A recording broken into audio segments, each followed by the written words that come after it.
नमस्कार, बहुत स्वागत आप सभी का। मैं आपके साथ अब्दुल नबी हसन और आप देखना शुरू कर चुके हैं प्राइम टाइम। दरअसल आज बात दिल्ली में रिंकू मर्डर केस की होगी, क्योंकि रिंकू का मर्डर हो जाता है और उसके बाद कई सवाल पनप जाते हैं, कई सवाल हर किसी के जहन में आ जाते हैं, कई सवाल खड़े हो जाते हैं और उन सवालों के बिहाफ पर ही, उन सवालों के मद्देनजर सवाल यह उठ जाता है कि रिंकू शर्मा का मर्डर रंजिश है या फिर साजिश। दरअसल रिंकू शर्मा को लेकर जो मर्डर उसका हुआ, उसको लेकर दो थ्योरी निकलती हुई सामने आई हैं। एक थ्योरी परिवार वालों की है, दूसरी थ्योरी पुलिस वालों की है। दरअसल पुलिस यह कह रही है कि रिंकू अपने दोस्त के यहां गया था बर्थडे पार्टी में और उसके बाद कुछ कहा सुनी हुई और उसके बाद हालात ऐसे बन गए, कहा सुनी इस कदर बढ़ गई कि बात ऐसी आ गई, नौबत यहां आ गई कि मर्डर कर दिया गया, छुरा घोंप दिया गया आरोपियों के जरिए। लेकिन परिवार वाले क्या कह रहे हैं? परिवार वाले कह रहे हैं कि दरअसल रिंकू राम भक्त था, इस वजह से हत्या की गई है।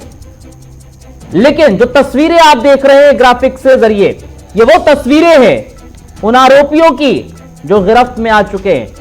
रिंकू शर्मा की हत्या जिन लोगों ने की है, तस्वीरों में हम आपको वो दिखा रहे हैं। दरअसल जो नाम सामने आए हैं, इस्लाम, मेहताब, तजादुद्दीन, जाहिद और नसीरुद्दीन, इसके अलावा भी कई नामजद लोग हैं, क्योंकि जो वीडियो सामने आई है उसमें तमाम लोग नजर आते हैं, लेकिन जिनकी उस वीडियो के जरिए शिनाख्त हुई है वो ये लोग हैं और ये पुलिस की गिरफ्त में भी हैं। यही कारण है कि सवाल तमाम उठ रहे हैं। जिन लोगों ने मर्डर किया वो इस्लाम धर्म से ताल्लुक रखते हैं और जिसका मर्डर हुआ माना जा रहा है कि वो बजरंग दल का कार्यकर्ता था रिंकू शर्मा और राम जन्मभूमि को लेकर लगातार अग्रसर था।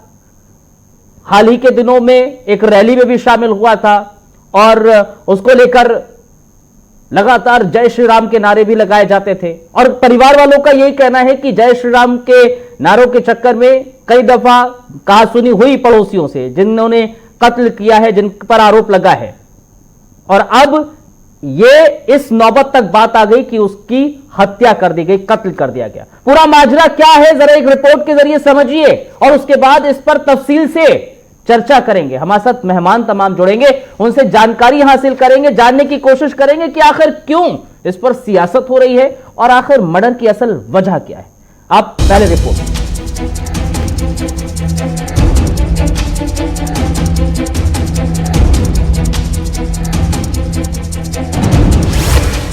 रिंकू शर्मा को चाकुओं से गोदकर मार डाला, घर में घुसकर दरिंदों ने मार डाला। रिंकू शर्मा की हत्या के बाद तनाव और बढ़ गया। मामूली नोकझोंक के बाद रिंकू शर्मा की हत्या। राजधानी दिल्ली में आधी रात को मर्डर की वारदात। अस्पताल के स्ट्रक्चर पर खून से लथपथ नौजवान का शव और पीठ पर गुदा हुआ चाकू क्राइम की वारदात को समझाने के लिए काफी है। यह शव किसी और का नहीं बल्कि दिल्ली के रिंकू शर्मा का है। वही रिंकू शर्मा जिसकी हत्या के बाद कई तरीके की बातों ने तूल पकड़ लिया। वजह कोई हो, लेकिन रिंकू शर्मा अब इस दुनिया में नहीं रहा। हत्या के बाद का यह वीडियो काफी वायरल है। वायरल वीडियो में जिस शख्स पर हमला हो रहा है, उस शोर शराबे में रिंकू शर्मा की चीखें भी हैं। वहीं पुलिस की थ्योरी से इतर पीड़ित के भाई का कहना है कि मृतक रिंकू शर्मा बजरंग दल का कार्यकर्ता था। वो राम मंदिर को लेकर एक शोभा यात्रा में शामिल हुआ था। इसके बाद से ही इलाके में कुछ लोगों की आंखों में वो खटकने लगा। हत्या की रात अचानक कुछ युवक लाठी डंडे के साथ आए और रिंकू शर्मा के घर पर हमला बोल दिया। दरिंदों ने पहले रिंकू शर्मा को खूब पीटा। जब इससे भी उनका जी ना भरा तो किसी ने पीछे से पीठ में चाकू घोंप दिया। आनन फानन में उसे अस्पताल ले जाया गया, लेकिन पीड़ित परिवार का कहना है वहां भी उसे पीटा गया। ये रात में भैया को मारने सारे डंडे वगैरह लेके आए थे। रात में इन्होंने पहले भैया को डंडों से मारा, हमें भी मारा, मम्मी पापा तक को मारा मेरे, और फिर भैया को बाद में इन्होंने बाहर निकाल के चाकू मार दिया। और इन्होंने इमरजेंसी में भी मारा मेरे भाई को, चाकू खींचा, चांटे भी मारे। ताजू नाम है उनका, उन्होंने मारा। लाली और नाटू है और चिंगू है और इस्लाम है, ये सारी इनकी पूरी फैमिली थी, पांचों की। इन्होंने सबने मिलके मारा मेरे भाई को। झगड़ा हमने जो बीच में अभी एक रैली निकाली थी राम मंदिर के, उस पर तो इस चक्कर में थोड़ी अनबन हुई थी उनसे बहुत, वो 4-5 महीने पहले। तो उसी की दुश्मनी को लेके हमारे पीछे पड़े हुए थे जब से। तो इन्होंने हमें पहले भी बोला था कि हम तुम्हें छोड़ेंगे नहीं, ये नहीं करेंगे, वो नहीं करेंगे, और कल मेरे भाई को मार दिया इन्होंने। इधर पुलिस की थ्योरी के मुताबिक रिंकू एक बर्थडे पार्टी में था, जहां उसका मोहल्ले के रहने वाले कुछ लड़कों से विवाद हो गया और इसी विवाद में उसकी हत्या कर दी गई। कल रात को मंगोलपुरी थाने के इलाके में एक बर्थडे पार्टी के दौरान कुछ लड़कों के बीच में आपस में लड़ाई झगड़ा हुआ, और उस लड़ाई झगड़े के दौरान कुछ लड़कों ने एक जो रिंकू नाम का लड़का है उसको चाकू मार दिया था। तो इसमें 4 लड़कों के नाम शामिल आए थे, चारों को हमने अरेस्ट कर लिया है और आगे की कार्रवाई हम कर रहे हैं। इस वारदात के बाद इलाके में सीसीटीवी खंगाले जा रहे हैं। सीसीटीवी में करीब 1 दर्जन युवक लाठी डंडे से लैस नजर आ रहे हैं। वो रिंकू शर्मा के घर की तरफ बढ़ते हैं, कुछ देर के बाद वापस भी आते नजर आ रहे हैं। इन सब के बीच एक वीडियो रिंकू शर्मा के घर का भी सोशल मीडिया पर वायरल है, जिसमें अपराधी उनके घर पर हमला करते हुए दिख रहे हैं। पुलिस अब इन तमाम वीडियो को खंगाल रही है, लेकिन बड़ा सवाल यही है, आखिर कोई भी विवाद इतना कैसे बड़ा हो जाता है जिसमें युवक की जान ले ली जाए। JK 24/7 news. जाहिर तौर पर कोई भी विवाद इतना बड़ा आखिर कैसे हो जाता है कि बात जान तलक आ जाए। लेकिन इस पूरे मामले को लेकर अब जैसा कि हमने बताया 2 पक्ष नजर आ रहे हैं। इस बीच भारतीय जनता पार्टी या यूं कह लीजिए कि राजनीतिक दलों की प्रतिक्रिया क्या आ रही हैं, उनको भी सुनिए जरा। दिल्ली के मंगोलपुरी में दिल दहलाने वाली एक घटना हुई है। रिंकू शर्मा नाम के व्यक्ति को चाकुओं से घोंप करके उसकी हत्या कर दी गई है। ये घटना बहुत कुछ समझाने वाली और बहुत कुछ इशारा करने वाली है। दोषियों को गिरफ्तार करके जितनी कड़ी से कड़ी सजा हो सकती है उनको करना चाहिए। और मैं मीडिया के भी भाई बहनों से कहूंगा कि ऐसी घटना चाहे जिस भी धर्म के लोगों के साथ हो, एक समान व्यवहार होना चाहिए।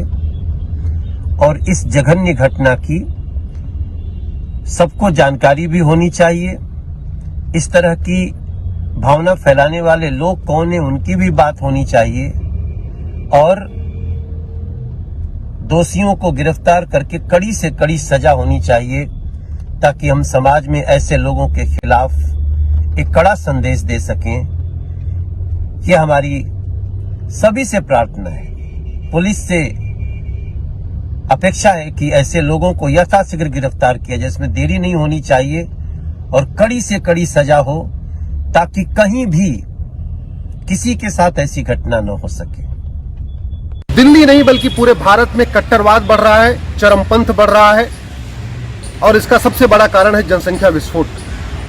जिस तरीके से रिंकू को बेरहमी से मारा गया है, उसमें हमारी सबसे पहले दिल्ली सरकार से मांग है, तत्काल दिल्ली सरकार स्पेशल कोर्ट बनाए, एक SIT बनाए जांच करने के लिए, स्पेशल एडवोकेट अपॉइंट करे उसकी बहस करने के लिए, और स्पेशल जज इसकी सुनवाई करे, और 3 महीने के अंदर उन सभी हत्यारों को फांसी की सजा दिलाए दिल्ली सरकार। हमारी दूसरी मांग है कि दिल्ली सरकार रिंकू के परिवार को 1 करोड़ रुपए मुआवजा दे, और तीसरी हमारी मांग है कि रिंकू के परिवार के एक सदस्य को तत्काल सरकारी नौकरी दे।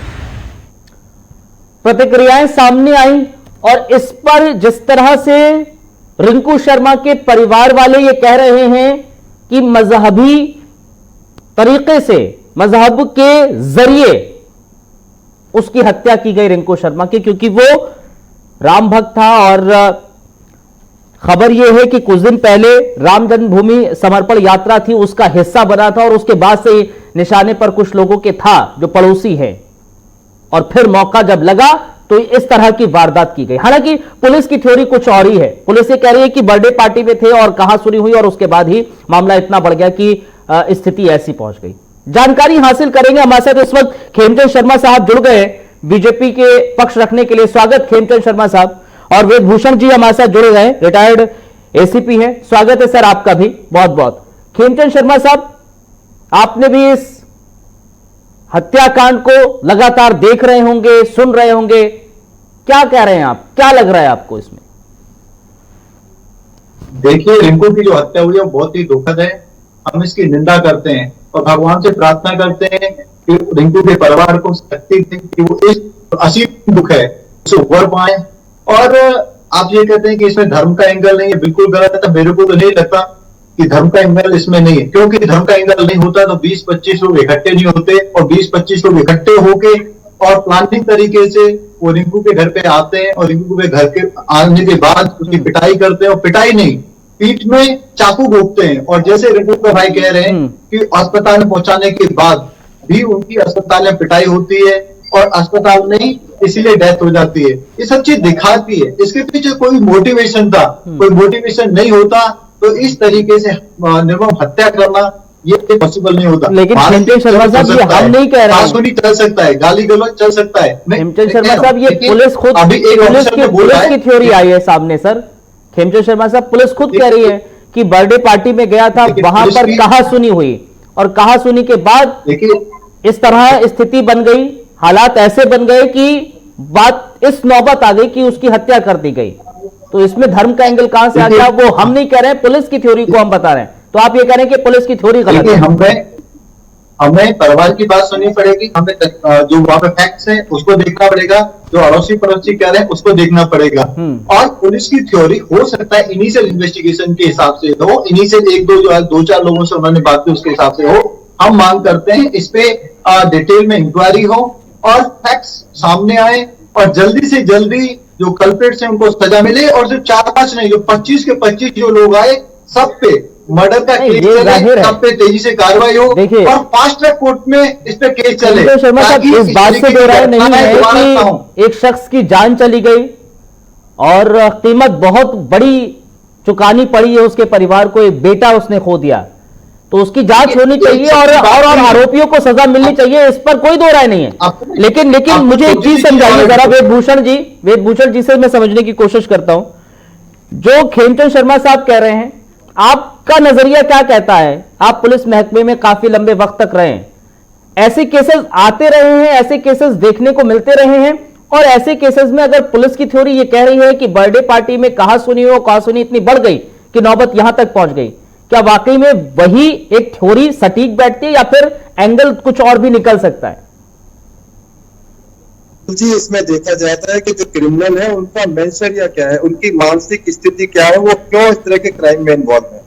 जो प्राथमिक तौर पर पता लग रहा है इस सारे रिंकू शर्मा के मामले में, कहीं पर कोई जो वक्त वाली बात या कोई इस तरह की चीज या मंदिर या सत्य वाली बात नहीं आ रही है। दोनों परिवार एक दूसरे को जानते हैं।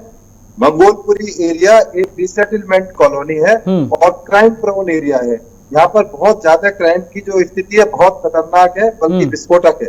तो ये जो दोनों परिवार के बीच में जो झगड़ा हुआ और बर्थडे वाली जहां तक बात आ रही है, यदि बर्थडे के अंदर ही इनको कुछ करना होता तो बर्थडे के दौरान ही मारपीट या मर्डर हो सकता था। परंतु ये सारा मामला जो है ये उनके अभी तो इन्वेस्टिगेशन की जा रही है, चारों एक्यूज अरेस्ट हो चुके हैं, उनके डिस्क्लोजर स्टेटमेंट होंगे, उनकी सीसीटीवी की फुटेज करवा ली जाएगी, उनकी लोकेशन तलाशी जाएगी, गवाहों के बयान लिखे जाएंगे। ये इन्वेस्टिगेशन की चीज है। मतलब जो पुलिस की थ्योरी है, मुझे ये समझना है, जो पुलिस की थ्योरी है वो फाइनल थ्योरी है या फिर हम इसको और तफ्तीश आगे होगी, एंगल्स और निकाले जा सकते हैं?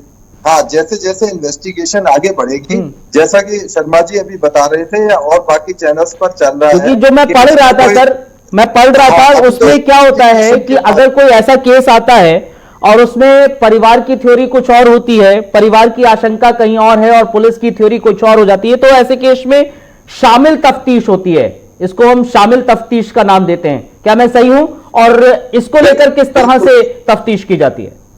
देखिए, पुलिस का काम है इन्वेस्टिगेशन करना, एविडेंसेस को करेक्ट करना, उनको अप्रिशिएट करना, कोर्ट के सामने रखना कि इस मामले के अंदर ये गवाह है, ये सबूत इसमें आए हैं।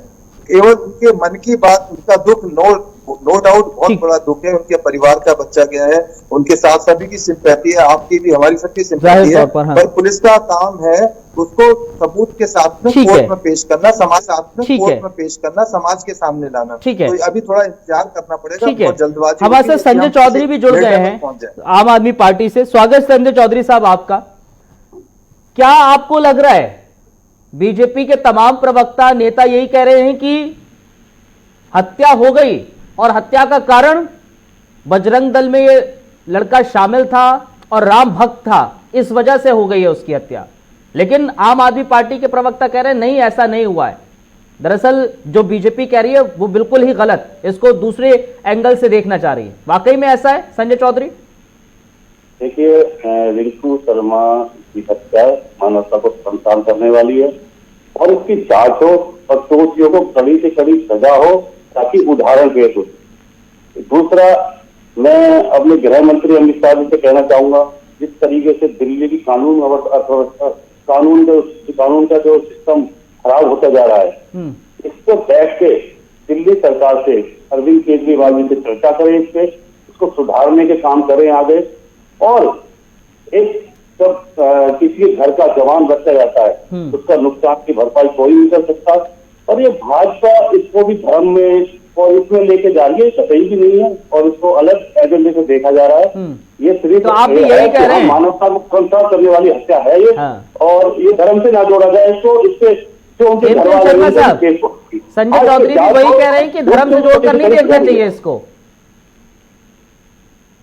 अब्दुल भाई, आप केजरीवाल जी के ट्विटर वॉल पे जाइए, उनके पेज पे जाइए और देखिए ये दुखद घटना कल हुई। आज तक कोई ट्वीट नहीं कि अरविंद केजरीवाल अपनी आंख बंद करके इस घटना के लिए बैठे हुए हैं। वो पूरे देश में कहीं भी कोई भी घटना होती है तुरंत देते हैं, तुरंत खबर देते हैं। सुन लो यार, सुन लो, मैंने आपको डिस्टर्ब नहीं किया। दिल्ली में हम भैया सुन लो, गृह मंत्री केजरीवाल जी के पास है, केजरीवाल जी की दिल्ली है, केजरीवाल जी दिल्ली के मुख्यमंत्री हैं, वो एसआईटी की डिमांड नहीं करते, वो घटना की निंदा नहीं करते।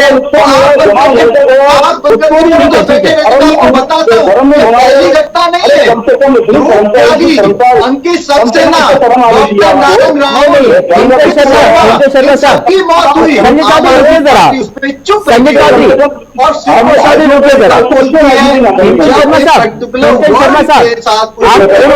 घटनाओं पर भी आएंगे, तफसील से लेंगे बात, उसकी भी पॉइंट्स वो भी आएंगे। जाहिर तौर पर पहली घटना नहीं है, और अगर पहली घटना नहीं है तो आपको भी शर्मिंदगी होनी चाहिए खेमचंद शर्मा साहब कि आप दिल्ली में कानून व्यवस्था को दुरुस्त आप नहीं कर पा रहे हैं सर।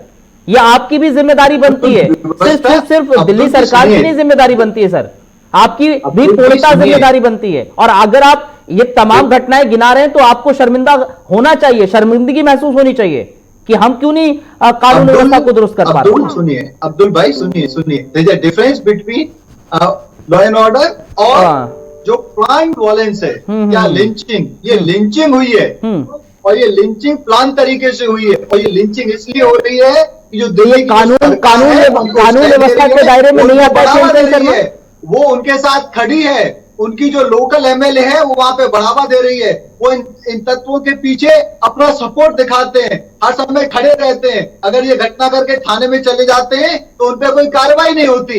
ये घटना इसीलिए हो रही है। ये आप किस आधार पे कह रहे हैं कि लोकल एमएलए वहां खड़े रहते हैं? मैं किस आधार पे कह रहा हूँ? इस आधार पे कह रहा हूँ, केजरीवाल जी तो छोटी से बड़ी हर घटना पे, इवन कोई पार्लियामेंट में जाता है उसमें भी कमेंट करते हैं। कल से वो चुप क्यों है? अगर यही घटना अंकित की वजह अब्दुल के साथ हो जाती तो पूरी दिल्ली को वो सर पे खड़ा कर लेते।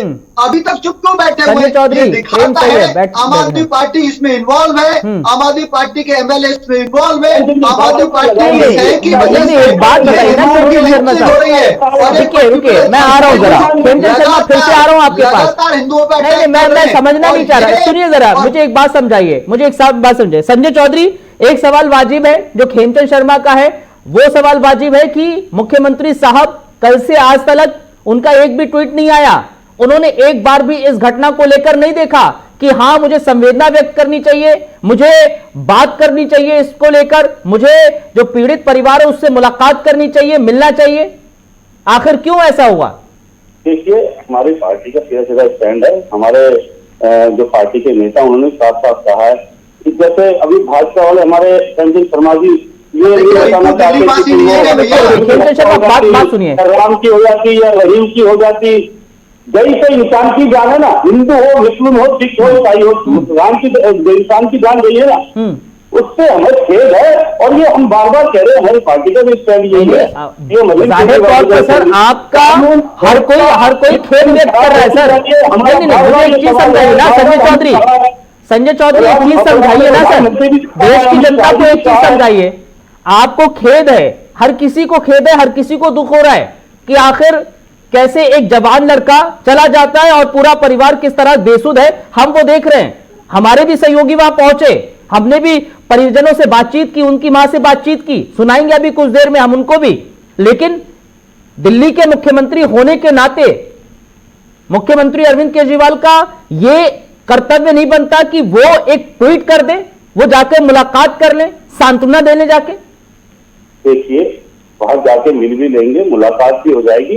हम क्या बात है ये सर? कह रहे कि संसार करने वाली ये घटना है, उससे तो दो राय नहीं है ना सर। जांच हो, अमित शाह को भी वहां पहुंचना चाहिए, प्रधानमंत्री मोदी जी को भी पहुंचना चाहिए, गृह मंत्रालय अमित शाह जी के पास है, कानून व्यवस्था बार बार खराब हो रही है, तो उससे बार बार हम वेदभूषण सर एक बात बताइए, ठीक है आ रहा हूं संजय चौधरी आपके पास आ रहा हूं, ठीक है मैं आ रहा हूं, खेमचंद शर्मा आ रहा हूं आपके पास। एक पॉइंट क्लियर करता हूं वेदभूषण सर से, रुकिए जरा। वेदभूषण जी एक बात बताइए जरा, खेमचंद शर्मा साहब एक बात का जिक्र कर रहे थे, मैंने कहा कानून व्यवस्था तो आप क्यों नहीं दुरुस्त कर रहे हैं, कह रहे हैं कि मॉब आ जाता है, मॉब लिंचिंग अगर हो रही है वो एकदम से हो रही है, वो कानून व्यवस्था का क्या पार्ट नहीं है? नहीं, बिल्कुल कानून व्यवस्था का ही हिस्सा है कि एक मर्डर दिल्ली जैसे शहर राजधानी के अंदर हो रहा है, ये राजनीतिक विषय नहीं है, ये एक अपराध से जुड़ा हुआ मामला है। जाहिर तौर पर राजनीतिक तरह से जिस तरह से कोई बीजेपी, कांग्रेस, आम आदमी पार्टी है, ये केवल और केवल पुलिस और अपराध और अदालत से जुड़ा हुआ मामला है।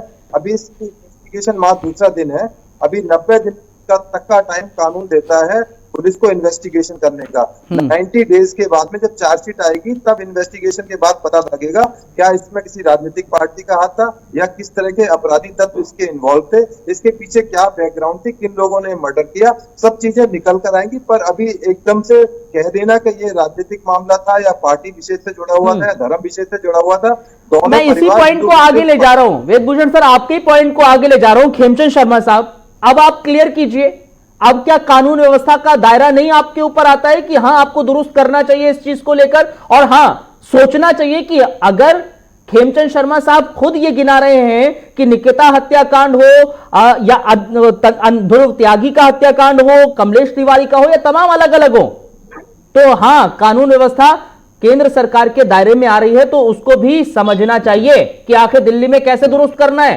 कानून व्यवस्था को। अब्दुल भाई, निकिता बहन की भी बात यहाँ पे नहीं करूंगा, निकिता बहन की हत्या हरियाणा में हुई, चलो उसमें केजरीवाल जी नहीं बोलते हैं तो हम समझ भी सकते हैं। मैं दिल्ली की घटना बताता हूँ, अंकित सक्सेना को मारा जाता है, ध्रुव त्यागी को मारा जाता है, डॉक्टर नारायण की लिंचिंग की जाती है, अब अंकित शर्मा की लिंचिंग की जाती है। केजरीवाल उस समय भी चुप रहते हैं, आम आदमी पार्टी उस समय भी चुप रहती है। लिंचिंग, हिंदू लिंचिंग, अगर गलत घटना भी कहीं हुई है, कहीं इंफॉर्मेशन भी आ गई है दूसरे धर्म के अनुसार, तो केजरीवाल जी पूरी दुनिया को अपने सर पे इकट्ठा कर लेते हैं और बार बार ट्वीट करते हैं, उनके लीडर उनके घर तक पहुंचते हैं, वो लाखों रुपए अनाउंस करते हैं, ना यहाँ पे अंकित की फैमिली को कोई सपोर्ट उन्होंने अनाउंस की, ना ही उनसे बातचीत की, ना ही उन्होंने ट्वीट किया, और सोमनाथ तरीके से अरविंद केजरीवाल जी अपनी जीत का जश्न मना रहे हैं ट्विटर पे, अपनी जीत का जश्न मना रहे हैं। मैं आपको स्क्रीनशॉट देता हूँ, सब दिखाता है कि आम आदमी पार्टी ऐसे तत्वों को बढ़ावा दे रही है, उनके पीछे खड़ी है। देखिए पुलिस का काम है, घटना के बाद कार्रवाई होनी चाहिए, कार्रवाई हुई, 5 लोगों को पकड़ा गया, लेकिन लिंचिंग तो हो गई है। रुकिए जरा संजय चौधरी, रुकिए संजय चौधरी, रुकिए। हेमचंद शर्मा साहब, हेमचंद शर्मा साहब, हेमचंद शर्मा साहब, आपने दिल्ली के मुख्यमंत्री पर आरोप लगा लिए, वो शांत बैठे हुए। सवाल मैं पूछूंगा संजय चौधरी से एक बार फिर से इसको लेकर, लेकिन जो सवाल मैंने आपसे पूछा जवाब आपने उसका नहीं दिया। मैंने कहा जिम्मेदारी आपकी बनती है कानून व्यवस्था को दुरुस्त करने की, आपने नहीं किया जवाब दिया, जो जिम्मेदारी आपने जवाब नहीं दिया, आपने तमाम सरकार की जिम्मेदारी उससे ज्यादा है। हमारी जो जिम्मेदारी दिल्ली पुलिस ने निभाई है, कार्रवाई हो रही है और हम छोड़ेंगे नहीं, लेकिन ऐसे असामाजिक तत्वों को बढ़ावा देना, उनके पीछे खड़े रहना और ये लोगों को दिखाना कि हम सिर्फ और सिर्फ एक समाज के लिए कौन खड़ा है उनके पीछे, दूसरे समाज के नागरिक है, वो सेकंड क्लास सिटीजन है हमारे लिए। ये सारी चीजें ऐसे तत्वों को बढ़ावा दे रही है और ऐसी घटनाएं इसीलिए लगातार खड़ा है रही पीछे। सर हेमचंद शर्मा कौन खड़ा है पीछे ऐसे लोगों? आम आदमी पार्टी के विधायक, आम आदमी पार्टी के लीडर बार बार सामने आ रहा है। अच्छा शर्मा जी को सदन कीजिए। संजय चौधरी जवाब दीजिए, सीधा सीधा आरोप है आपका नेता नहीं है क्या? जवान बेटा गया घर से। वैसे राखी बिरलाल के ये रखे हुए सारे के सारे सेक्रेटरी थे वहां पे मंगलपुरी में। गृह मंत्रालय अगर उनकी हिम्मत हो जाती 25 लोग जाके घर में जाके पिटाई करते, चाकू मारते, आप बताओ ना क्योंकि जरा मैं आप लोगों को रोकता हूं। ये जो बहस कर रहे हैं ना आप लोग, जो सियासत कर रहे हैं, एक मर्डर पर भी सियासत होती है कि हमारी जिम्मेदारी नहीं आपकी जिम्मेदारी है। एक कहता है कि हमने ट्वीट नहीं किया, हम मुलाकात कर लेंगे, जब मन आएगा तब मिलेंगे जाके। एक कहता है नहीं भैया वो पीछे खड़े हुए। उसकी मां को सुनिए सर, जिसका बेटा चला गया, उसको सुनेंगे तो आप कहेंगे कि हां वाकई में क्षति हुई है और यह भरपाई आखिर कैसे होगी, ये नहीं समझ में आता है। और ऐसी घटना लगातार हो भी रही है। सुनिए जरा मां को, सुनिए आप किस तरह से रिंकू की मां बोल रही है। बुधवार रात को जो रिंकू शर्मा के साथ हुआ उससे पूरा देश सदमे में है और इस वक्त हम मौजूद हैं रिंकू शर्मा के घर में और बात करने के लिए हमारे साथ उनकी माताजी जुड़ गई हैं, क्योंकि यकीनन में जो ये है इसने पूरे देश में को एक सवाल निशान लाकर खड़ा कर दिया देश के सामने कि क्या दिल्ली में, जो राजधानी दिल्ली है, इस तरीके के अपराध कब तक होंगे। घर से निकल के जिस तरीके से रिंकू के साथ जो वारदात की है वो वाकई में निंदनीय है। तो रिंकू की माताजी हमारे साथ हैं, तो इनसे जानेंगे आखिर उस रात क्या हुआ था। माताजी उस रात क्या हुआ था, हम आपसे जानना चाहते हैं। जिस दिन रिंकू के साथ ये हुआ, आवाज़ नहीं आ रही। माताजी मैं समझ सकता हूं कि आपके साथ जो बीती है, लेकिन आपको आवाज़ उठानी पड़ेगी ताकि रिंकू को न्याय मिल सके, इसलिए हम आप लोगों के साथ खड़े हो रखे हैं। सिर्फ आप अपना दर्द बता दीजिए, उस रात आखिर हुआ क्या था जो रिंकू को अब इस दुनिया में नहीं रहा। हम आपका दर्द समझ सकते हैं, लेकिन आपको आवाज़ उठानी पड़ेगी ताकि रिंकू को न्याय मिले और आगे किसी के साथ ऐसा ना हो, किसी की माँ के साथ ऐसा ना हो। वो जय श्री राम में कैसे आवाज वो जय श्री राम को मानता था। ये लोग चिढ़ते थे उससे। 6 महीने पहले इस बात पे लड़ाई करी थी इन्होंने। वो अपने दोस्त को कह रहा था जय श्री राम, उसकी बीवी गाली दे रही कि तू हमारे दरवाजे पे क्यों कहता। कह रहा भाभी मैंने तुम्हें नहीं कहा, वो मेरा दोस्त है दीपू, मैं उसको कहता हूँ मुझे कहता था। वो दोनों हंस रहे, इसी चक्कर में गाली दी। मैंने सुन लिया, रिंकू स्कूटी लगाने लग गया। मैंने कहा अनूर की मम्मी गाली क्यों दे रही है, इसकी इतनी गंदी गाली दे के कहा इसको जय श्री राम की आग लग रही है, जवानी में मर जाए, आग लग जाए इसको। मैंने सुन लिया, मैंने कहा उसको आग नहीं लगे, तेरी 3 औलाद खड़ी है, उसको लगा ले आग। रिंकू मुझे पकड़ के अंदर ले आया, घर आ गए हम लोग। फिर काफ़ी देर बाद उसका पति आया, माफ़ी मांगी मेरे से, आंटी मुझे माफ़ कर दो, जैसे मेरे बच्चे हैं, रिंकू है, गलती हो गई है। ये इस बात का गौर नहीं करा हमने कहा हमें क्या पता था ये ऐसे बदला लेंगे उससे। तो जिस दिन दिए जले थे राम मंदिर घर में पूरे दिए जलाए रिंकू ने, उससे चिढ़ते थे ये अंदर से बहुत ज्यादा, कहीं भी खड़ा हो जाता था। वो एक ताजू नाम का आदमी है, इसका भाई है, पता नहीं कौन है, वो इतना मुकबर है, जहाँ देखता था रिंकू से इतना जलता था मेरे रिंकू से। मुखबरी देने वाले यहाँ पे बहुत, हमने गौर नहीं करा ना, मैंने कंप्लेंट लिखवाई, हमारे दिल में पाप नहीं था, हम तो भगवान को मानते हैं, पंडित लोग हैं हम। मैंने कहा नहीं कोई बात नहीं, जैसे इसके बच्चे। अब इतने दिन बीत गए, मतलब खून देने वाले का ही खून ले लिया। अभी कोरोना चल रहा था, पूछो इनसे, मर रहा था वो उसका भाई, कहीं कोई नहीं ले रहा था, कोरोना में पेशेंट ही नहीं लेते। रिंकू ने बोला तुम चिंता मत करो, मैं बालाजी में। माता जी मैं आपके पास आऊँगा, हमारे साथ यहाँ पर और कुछ भी लोग जुड़े हुए हैं, इनसे जानना चाहेंगे कि जो उस दिन हुआ उसके बारे में क्या कहना है, रिंकू के साथ जो हुआ आगे किसी के साथ ना हो। जी किसी से कुछ नहीं लेना, मुझे इंसाफ चाहिए। जैसे आज मैं रो रही हूँ, इनकी बीवियाँ रोए, बच्चे रोए, ऐसे ये रोए, और ये इस गली में नहीं रहना चाहिए, घर सील होना चाहिए, और मेरे बच्चों की सेफ्टी चाहिए। मेरे 2 बच्चे, एक बच्चा रात को लेट आता, बड़ा तो खा ही गई है, अब ये अंकित है मेरा, बस यही रह गया बड़ा।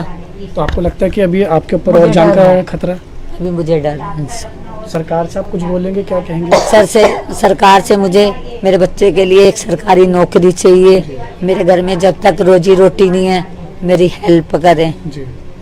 और न्याय के लिए क्या बोलेंगे, गुहार लगाएंगे? जैसे मोदी सरकार को कुछ बोलेंगे, क्योंकि जिस तरीके से जो रिंकू है वो हमेशा से राम मंदिर के लिए काम करता रहता था, सुनना था, तो मोदी जी को क्या बोलेंगे आप? वो राम मंदिर में सबसे आगे था। मंदिर जिस दिन उद्घाटन था, इतने घर में दिए जलाए, लड्डू बुलाया सबको। अब राम मंदिर बनने के लिए पर्चियां कटवा रहा, ऑफिस में भी ले गया, मेरे को भी कह रहा मम्मी मैं दान में दूंगा। मैं कहा बेटा जो तेरी श्रद्धा हो दो। कह रहा मम्मी 5,000 दूं, 10 दूं। मैं कहा बेटा जो तेरा दिल लो दे, मुझे कोई दिक्कत नहीं है, तू देगा भगवान तुझे और देगा।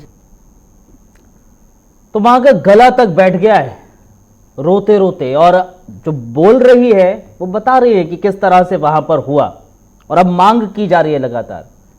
संजय चौधरी, जो मांग की जा रही है मां की तरफ से, क्या दिल्ली सरकार उसको सुनेगी कुछ? ये जो मांग की जा रही है बिल्कुल जायज है, और ये होना भी चाहिए। हम बार बार इसीलिए कहते हैं कि कानून व्यवस्था दिल्ली की खराब है। दिल्ली पुलिस को या तो दिल्ली सरकार के हाथ में दे दीजिए, या फिर उसको नहीं सर, मुझे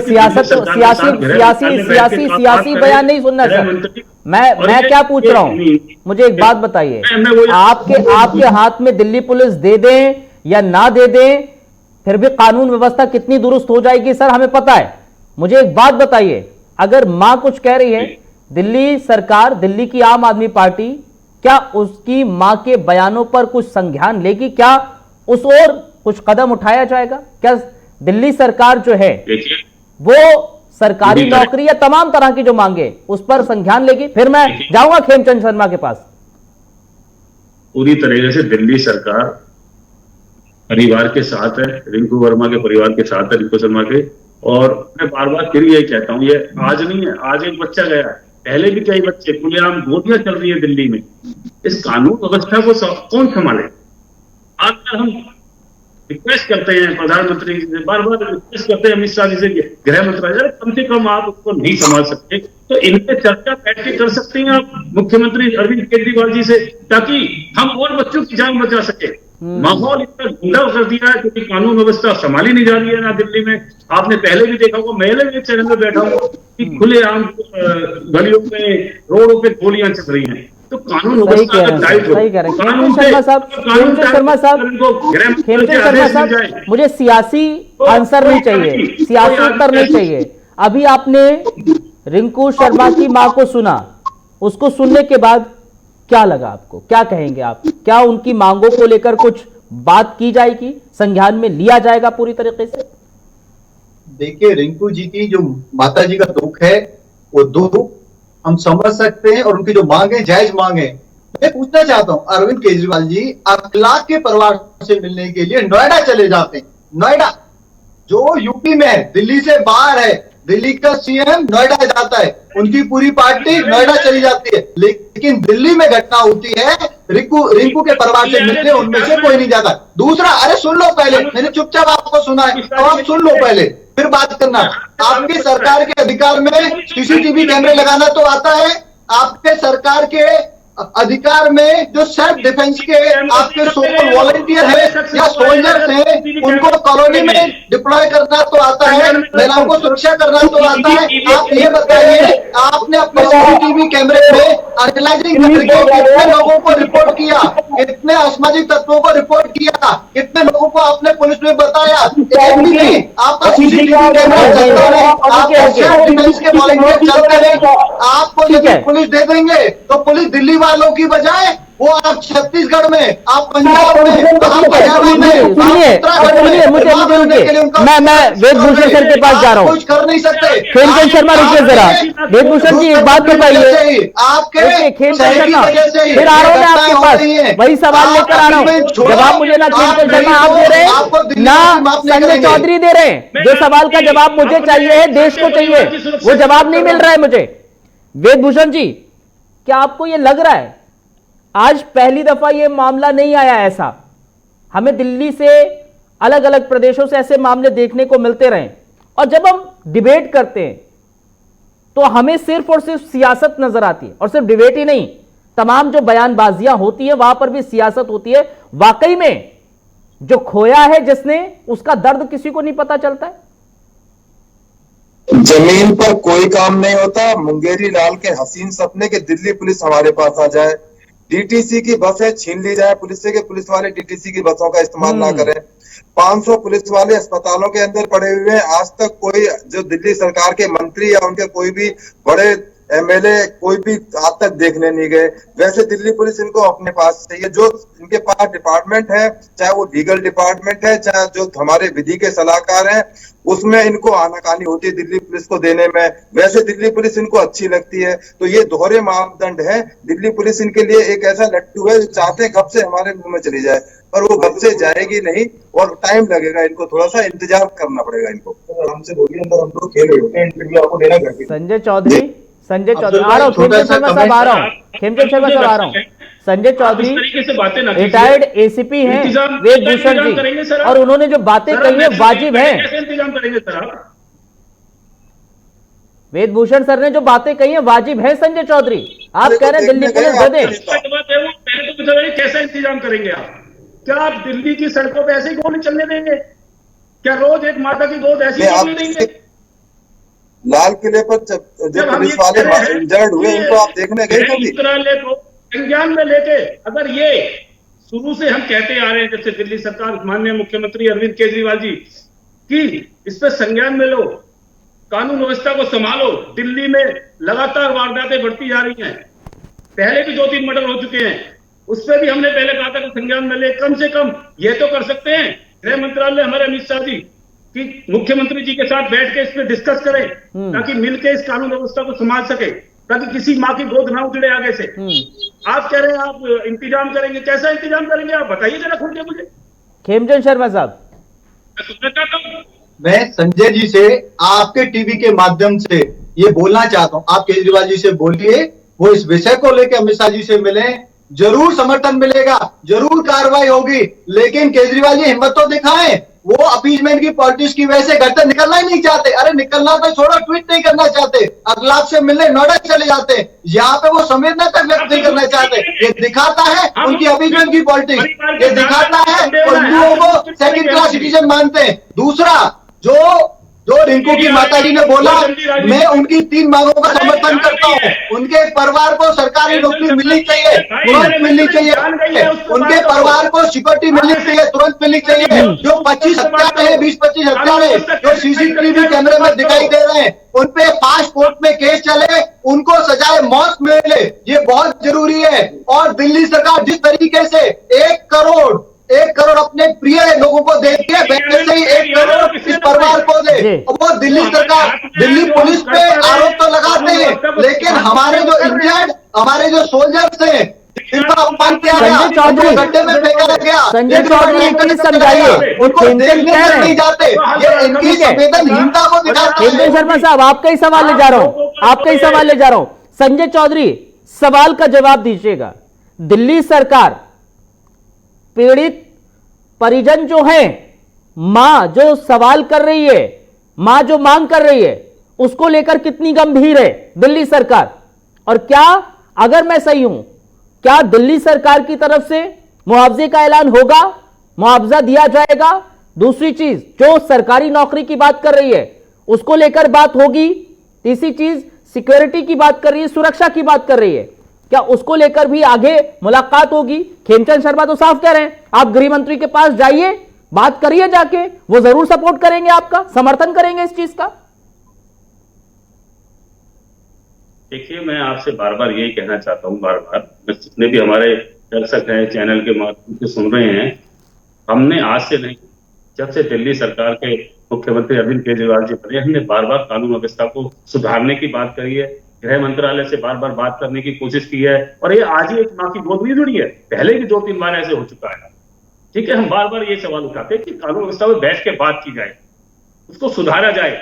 तो कहां बात नहीं होती है? इस पे एक्शन नहीं लोगे, अगर ये चीजें, मेरी पूरी बात सुन लीजिए आप, अगर इस पे एक्शन पहले से टाइट हो गया होता, तो किसी की हिम्मत नहीं होती किसी माता की गोद उजाड़ने के लिए आज ऐसे खुलेआम चाकू चला देते। लेकिन इस पे एक्शन लेते नहीं है ये लोग। बात करते हैं उजड़ गई है, आप संवेदना तक तो व्यक्त नहीं कर पा रहे हो, आप इधर उधर की बात नहीं करते हो, ये आप भी संवेदनहीन पार्टी को और आपके अपीलमेंट की पॉलिटिक्स नहीं, लेकिन खेमचंद शर्मा साहब, लेकिन खेमचंद शर्मा साहब, यहाँ कानून व्यवस्था को तो आप लोग जिक्र कर ही नहीं रहे ना। खेमचंद शर्मा साहब, आप तो इसको अलग ही रंग दे रहे हैं, आपके तमाम नेता, तमाम प्रवक्ता इसको अलग ही रंग दे रहे हैं, मजहबी रंग देने की कोशिश कर रहे हैं। हमने कपिल मिश्रा से भी बात करी, कपिल मिश्रा क्या कह रहे हैं? मैं कपिल मिश्रा को सुनाता हूं ना सर, मैं कपिल मिश्रा को आपको सुनाता हूं, फिर आपसे सवाल लेता हूं। खेमचंद शर्मा, मैं सवाल लेता हूं आपसे, कपिल मिश्रा को सुनिए, वो क्या कुछ कहते नजर आए हैं। कपिल मिश्रा क्या कहते हैं इस पूरे मामले पर, सुनिए, फिर मैं खेमचंद शर्मा आपके पास आता हूं। दिल्ली में कल जिस प्रकार रिंकू शर्मा जी की हत्या की गई है, घर के अंदर घुसकर मारा गया है, राम मंदिर के लिए निधि समर्पण अभियान से जुड़े हुए रिंकू शर्मा जी को मारा गया, जघन्य विभत्स तरीके से उनकी हत्या कर दी गई। और ये दिल्ली में कोई पहला इस प्रकार का अपराध नहीं है, चाहे वो ध्रुव त्यागी जी हो, अंकित सक्सेना जी हो, राहुल हो आदर्श नगर के, आईबी ऑफिसर अंकित शर्मा हो, ऐसी कितनी ही हत्याएं, डॉक्टर नारंग हो, बेसोया जी हो, ऐसी कितनी ही हत्याएं पिछले 2-3 सालों में दिल्ली में हुई हैं, एक ही प्रकार से और एक ही उद्देश्य से। ऐसे कब तक होता रहेगा? घरों में घुसकर लड़कों को मार दिया जाएगा। ये सभी अपराधी तुरंत पकड़े भी जाने चाहिए और इनकी सजा केवल फांसी है, केवल सजाए मौत है। और दिल्ली पुलिस को चिंता करनी चाहिए कि आखिर दिल्ली के अंदर इस प्रकार की हत्याएं क्यों हो रही हैं, और क्या ये आइसोलेटेड इंसिडेंट्स हैं या इसके पीछे कोई बड़ा षड्यंत्र है, कोई बड़ी कॉन्स्पिरेसी है। ये अक्षम्य अपराध है, इसे स्वीकार नहीं किया जा सकता। और ऐसा धैर्य की परीक्षा लेने वाला माहौल है। रिंकू शर्मा जी के परिवार को न्याय मिलना ही चाहिए, लेकिन उससे भी बड़ी बात यह है, बड़ा सवाल यह है कि आखिर क्यों और कब तक अपने भाइयों को, अपने बेटों को ऐसे ही खोते रहेंगे? क्यों?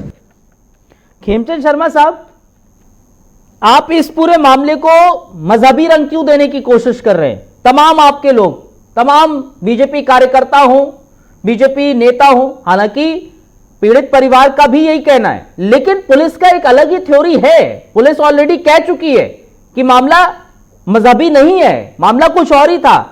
तो आप लोग क्या इसी वजह से कि कानून व्यवस्था में बात ना करनी पड़ जाए, कहीं हमें कानून व्यवस्था पर सवाल का जवाब ना देना पड़ जाए, चलिए इसको हम मजहबी रंग दे देते? बिल्कुल गलत है। जो सच है, सच को सच की तरह बताना बहुत जरूरी है। पुलिस की इन्वेस्टिगेशन फाइनल नहीं हुई है, इनिशियल इन्वेस्टिगेशन है और इनिशियल फैक्ट के अनुसार उन्होंने कोई बात बताई है, वो इनिशियल इंफॉर्मेशन उन्होंने ऑफिशियली डिस्क्लोज की है।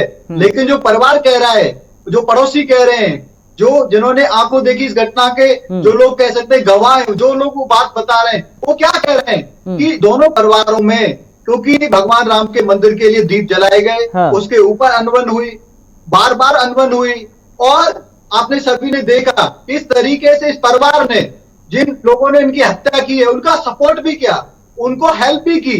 रिंकू ने खुद ब्लड दिया, जिस हत्यारे ने रिंकू को मारा है उसकी पत्नी को ब्लड भी दिया।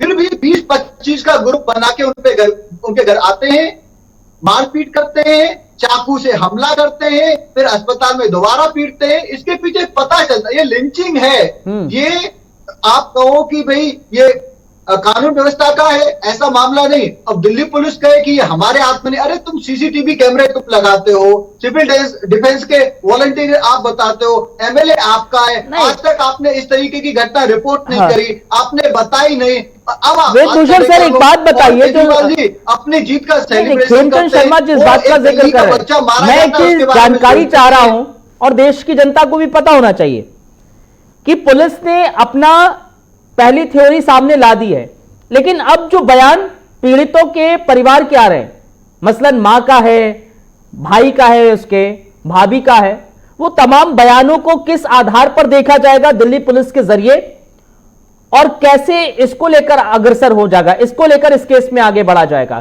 कितनी प्रामाणिकता, कितना पक्का इसको माना जाए? तो जी इस केस में पहले कोई भी कंप्लेंट दोनों परिवारों की तरफ से नहीं हुई थी कि कोई उनके बीच में जो लड़ाई झगड़ा जो वैमनस्य था वो एक पारिवारिक और एक पड़ोसी के नाते झगड़ा था।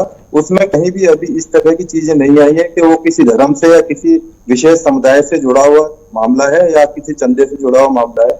ये चीजें इन्वेस्टिगेशन की है, मैंने आपको पहले भी कहा था, ये चीजें 90 दिन का टाइम पुलिस को मिलता है इन्वेस्टिगेशन का। हम ये जानना चाह रहे हैं सर, मैं दरअसल जो समय हमें देख रहे हैं वो रिंकू के घर वाले हो या तमाम देशवासी हो जो इस समय हमें देख रहे हैं, मैं ये समझना चाह रहा हूं और समझाना चाह रहा हूं आपके जरिए कि कितना पुख्ता इनके बयानों को माना जाए। क्या अभी जो पुलिस की थ्योरी है उसको फाइनलाइज कर लिया जाए, फाइनल मान लिया जाए, या फिर इसका कुछ और एंगल भी निकल सकता है?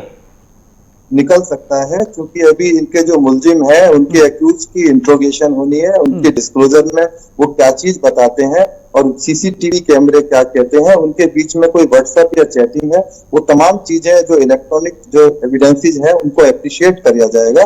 उसके बाद में क्लियर हो पाएगा कि इसके पीछे वजह क्या थी, क्या उनकी आपसी रंजिश थी या उसके पीछे और कोई चीजें थी, जैसा कि एलिगेशन जो राजनीतिक लोग लगा रहे हैं कि भाई इसमें कोई राजनीतिक मामला या धार्मिक मामला जुड़ा हुआ है। वो सब चीजें निकल कर तभी आएंगी जब पूरी केस की इन्वेस्टिगेशन पूरी हो पाएगी। उससे पहले कहना किसी के लिए भी ठीक भी नहीं है, इस बारे में डिबेट भी नहीं होनी चाहिए। ठीक है, संजय चौधरी मुख्यमंत्री साहब कब जाएंगे, कब मुलाकात करेंगे, कब ट्वीट करेंगे, कब कहेंगे कि हां रिंकू शर्मा की हत्या जो हुई है हम शर्मिंदा हैं उसको लेकर? देखिए, हमारे नेशनल प्रवक्ता ने ट्वीट किया है कि मानवता को सुरक्षा करने वाली ये एक घटना है और जो मृतक परिवार की माता जी हैं अपनी फैक्ट्री उनके साथ आम आदमी पार्टी हमेशा खड़ी रहेगी और सारी चीजें अभी हमारे वेद भूषण जी ने बताया कि सारा विषय पुलिस की गाड़ी में है, तहकीकात का विषय चल रहा है और दिल्ली सरकार उनके साथ पीड़ित परिवार को न्याय तो आप ही दिलाएंगे ना सर, क्योंकि सरकार आपकी है, विधायक आपके हैं। पीड़ित परिवार को अगर मेरी समझ ठीक है, अगर मैं सही हूं सर संजय चौधरी, तो वकील आप ही मुहैया कराएंगे? जी जी, पीड़ित परिवार को न्याय दिलाने के लिए हर एक लड़ाई लड़ेंगे। और दिल्ली पुलिस अभी आप जैसे बताया अभी हमारे रिटायर्ड एसीपी साहब ने कि भाई दिल्ली पुलिस उसका संज्ञान ले रही है, क्योंकि वो ज्यादा उनको उस बारे में महत्व नहीं की है, तो उनको ज्यादा उस बारे में अच्छा उन्होंने तरीके से बताया। और आम आदमी पार्टी सरकार की रही, दिल्ली सरकार की बात है। संजय चौधरी आपको नहीं लगता है जो बात संजय चौधरी हर लड़ाई लड़े, संजय चौधरी आपको नहीं लगता है, आपको नहीं लगता है जो बात खेमचंद शर्मा कह रहे थे कि अखलाक की मौत पर आप दादरी भी पहुंच जाते हैं, चुनाव के दौरान उनको अखलाक को खुद का बेटा बता देते केजरीवाल साहब, लेकिन रिंकू के घर तक नहीं पहुंचते हैं, उनको लेकर कुछ बात भी नहीं करते। देखो, रिंकू शर्मा जी के घर भी जाएंगे, बात करेंगे, तहकीकात का विषय। और मैं कह रहा हूं कि आम आदमी पार्टी, दिल्ली सरकार, शायद कनेक्शन कुछ हुआ है, लेकिन खेमचंद शर्मा साहब, संजय चौधरी अपनी बात रख रहे हैं, लेकिन आपकी भी जिम्मेदारी सर पूरी बनती है। ऐसा नहीं है कि आप जिम्मेदारियों से भाग जाएं, आपकी भी जिम्मेदारी बनती है पूरी। और किस तरह से सरकार रिंकू शर्मा के परिजनों के साथ खड़ी रहेगी? ऑर्गेनाइजेशन भी खड़ी है, केंद्र सरकार भी खड़ी है। हमसे जो मदद होगी हम जरूर करेंगे। दिल्ली पुलिस को जो मेरी इंफॉर्मेशन है, होम मिनिस्ट्री ने सख्त निर्देश दिए हैं, डिटेल में जांच होनी चाहिए और किसी भी कल्प्रिट को किसी भी हद तक जाके पकड़ो और उनको छोड़ना नहीं है। और आपने देखा दिल्ली पुलिस ने तुरंत कार्रवाई करके 5 लोगों को पकड़ा भी है। लेकिन सवाल ये आता है कि दिल्ली में किसकी सरकार है, वो क्या कर रहे हैं? सीएम साहब चुप हैं, डिप्टी सीएम साहब चुप हैं, वो कुछ बोलेंगे नहीं, वो परिवार को कोई फाइनेंशियल मदद नहीं देंगे, वो लीगल मदद नहीं देंगे, वो उनके साथ खड़े नहीं होंगे, वो उनको सांत्वना नहीं देंगे। और इस समय में जब उस परिवार के पास फाइनेंशियल प्रॉब्लम है क्योंकि कमाऊ पूछ चला गया, उनको वो फाइनेंशियल इमीडिएटली कोई मदद भी नहीं देंगे। ये सारी चीजें दिखाती हैं कि इनसेंसिटिव सरकार है। आप कह सकते हैं कि पूरी तरीके से सिर्फ और सिर्फ वो पॉलिटिक्स में इन्वॉल्व है। जहां पॉलिटिक्स उनको दिखती है, जहां वोट दिखती है, वहां उछल जाते हैं।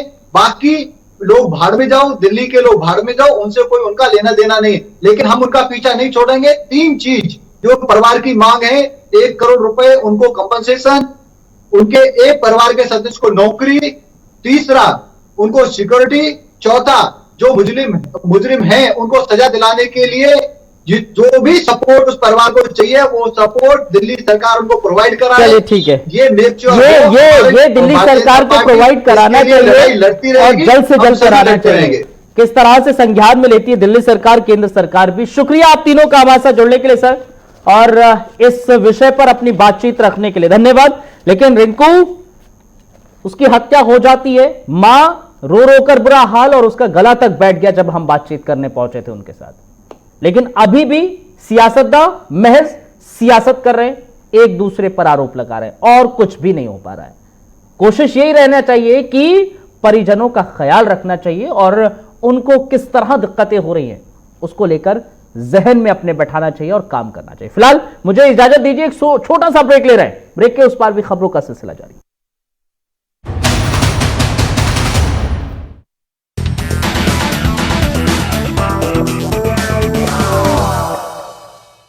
वो क्या एहसास है